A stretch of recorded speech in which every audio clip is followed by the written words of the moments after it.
every top of funnel campaign always has a middle of funnel campaign, because this strategy is very costly, and you're gonna get the most amount of money out of using this strategy by staying in front of people and continuing to build your authenticity and credibility with them. We make 80 to 90% of our profit in middle of funnel and bottom of funnel. Everyone's so focused on top of funnel, and that's how we make a $5,000 budget work, right? 70% of the budget is spent on top of funnel, 30% of the budget is spent in middle and bottom, but 80% of our profits are from the middle and the bottom. Yeah. Like awesome. 80% of the revenue we produce is from there. And then, so I may have missed this. So in the naming convention, when you say like Jacket Invest, if you're using if you're using multiple, this is where I was going with it.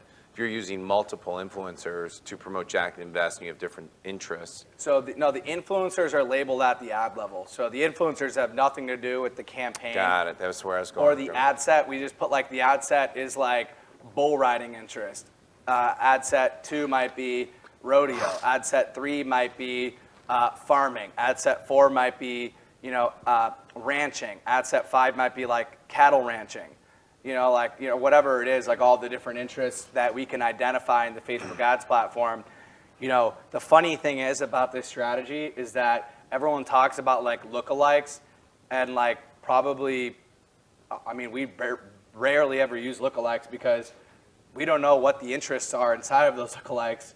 So like our strategy only works when you align the creative with a target interest or a target group of interests. So like lookalikes are too broad for us. We do scale with lookalikes when we get there. There's a time and a place for it, but like when we're just getting started with a brand or we really want to implement the strategy best, we use interests. That's interesting. And then so how many ads per ad set? Yeah, so there's I could be right and could be wrong, and there's a lot of people that disagree with me on this, but I think that the Facebook ads algo and just the algorithm that runs the Facebook ads platform, Instagram ads platform, in my opinion, if you give yourself the most opportunity for I think that a lot of decisions get made in the first 2,000 impressions of an ad. Okay.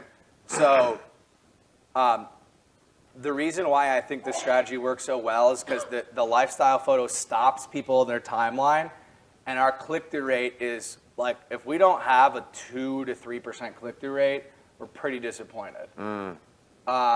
So like, because there's so much success in the first 1,000 or 2,000 impressions of the ad campaign, the whole campaign ends up being successful. Facebook goes, this content's super relevant, it's super engaging, this is a quality ad, we want to serve it to our best people. So that's the long-winded way of saying the way that we structure our campaigns is there's a guy named Travis Patel who kind of coined the phrase 159.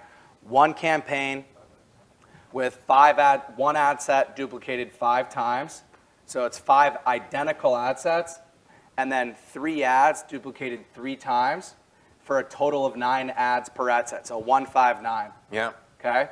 The reason why we don't exactly follow that, but this is something that a lot of media buyers know, so I like to use this because you can read about it online in case so you don't have to blow me up in my DMs to reteach you about it. Like, go look at his strategy on it.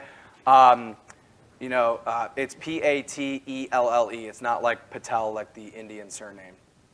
And basically, the reason why we run this type of strategy to test, or like when we have really small budgets, is because you're basically giving, you have 3 ads duplicated, 3 times. There's 9 ads in there. You're just trying to get one of that. You're just trying to get Facebook to see like, ooh, this one's doing really well. Then it feeds it to the ad set level. Then it feeds it to the campaign level. I think personally, there's a lot of back and forth information being passed back and forth. So you'll normally see like one ad set take off, and then you kill the other 4, maybe 2 take off, and you kill the other 3.